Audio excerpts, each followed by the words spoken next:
Earlier this month, thousands of fish were found dead in waterways near Long Island, New York. But far from it being a sign of the apocalypse, officials think a lack of oxygen was to blame. The fish were believed to have been chased into a canal by predators. Birds are also common victims of mass die-offs. Depending on the time of year, thousands of birds will roost together as a group. If something causes mass panic, like fireworks, the birds all fly in different directions at once. Simply crashing into each other at high speeds is enough to kill hundreds at a time. Yes, humans are sometimes responsible for the die-offs, like when habitats become overpolluted, but in some cases the reason is simply too many animals in the same place at the wrong time. Wie konnte das passieren? Hier verenden gerade hunderte Spatzen auf einem Friedhof. In der Region Gianyar auf der beliebten Touristeninsel Bali türmen sich die Vogelkadaver zu einem Berg. Noch immer hört man das verzweifelte Piepen der sterbenden Tiere. Laut Augenzeugen sind sie einfach vom Himmel gefallen. Wie es zu diesem qualvollen Ende der Vögel kommen konnte, bleibt bisher ein Rätsel. Ein Ozean voller Müll. So scheint es zumindest, wenn man die Bilder und Videos der Fotografin Caroline Power betrachtet.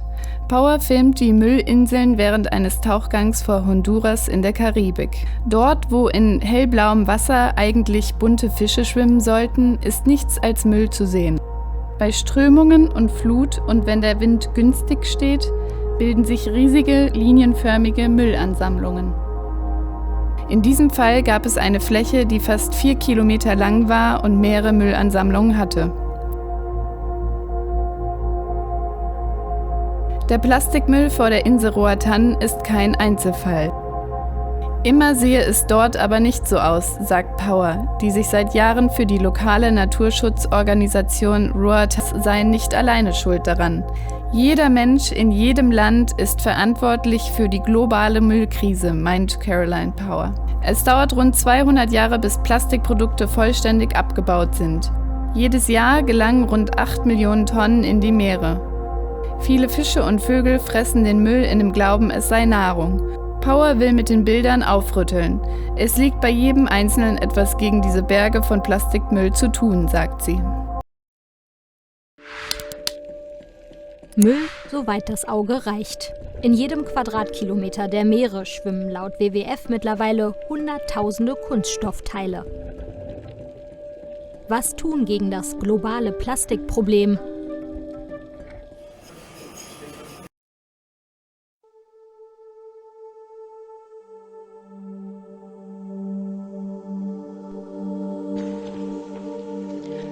Hello, I'm Severin Suzuki speaking for ECHO, the Environmental Children's Organization.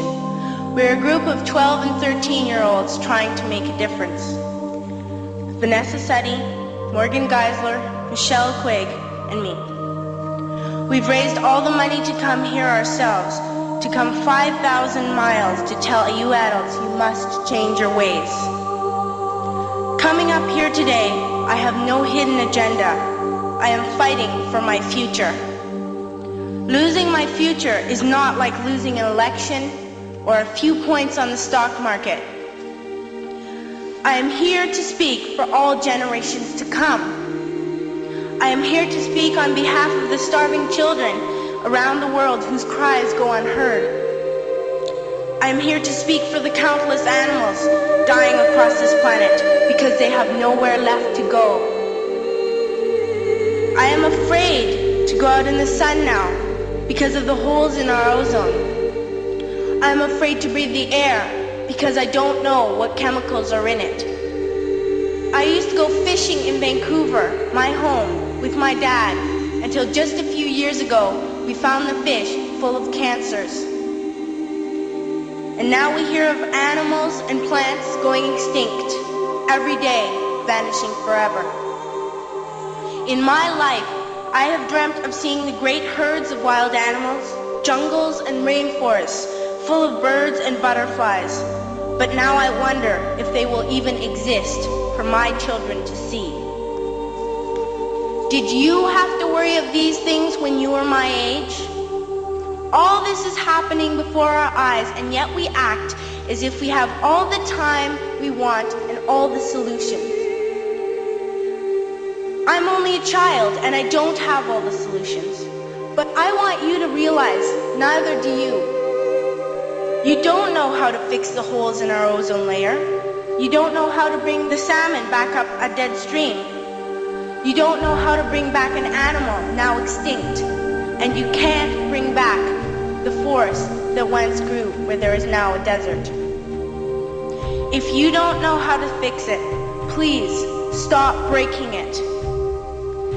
Here, you may be delegates of your government, business people, organizers, reporters, or politicians, but really, your mothers and fathers, sisters and brothers, aunts and uncles, and all of you are someone's child.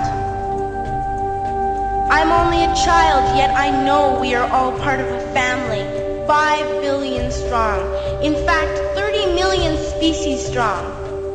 And borders and governments will never change that. I'm only a child, yet I know we are all in this together and should act as one single world towards one single goal. In my anger, I am not blind, and in my fear, I am not afraid of telling the world how I feel. In my country, we make so much waste. We buy and throw away, and yet northern countries will not share with the needy. Even when we have more than enough, we are afraid to share. We are afraid to let go of some of our wealth. In Canada, we live the privileged life, with plenty of food, water, and shelter. We have watches, bicycles, computers, and television sets. The list could go on for 2 days. 2 days ago, here in Brazil, we were shocked when we spent time with some children living on the streets. This is what one child told us. I wish I was rich. And if I were, I would give all the street children food, clothes, medicines, shelter, and love and affection. If a child on the streets who has nothing is willing to share, why are we who have everything still so greedy? I can't stop thinking that these are children my own age, that it makes a tremendous difference where you are born. That I could be one of those children living in the favelas of Rio. I could be a child starving in Somalia, or a victim of war in the Middle East, or a beggar in India. I am only a child, yet I know if all the money spent on war was spent on finding environmental answers, ending poverty, and finding treaties, what a wonderful place this earth would be. At school, even in kindergarten, you teach us how to behave in the world.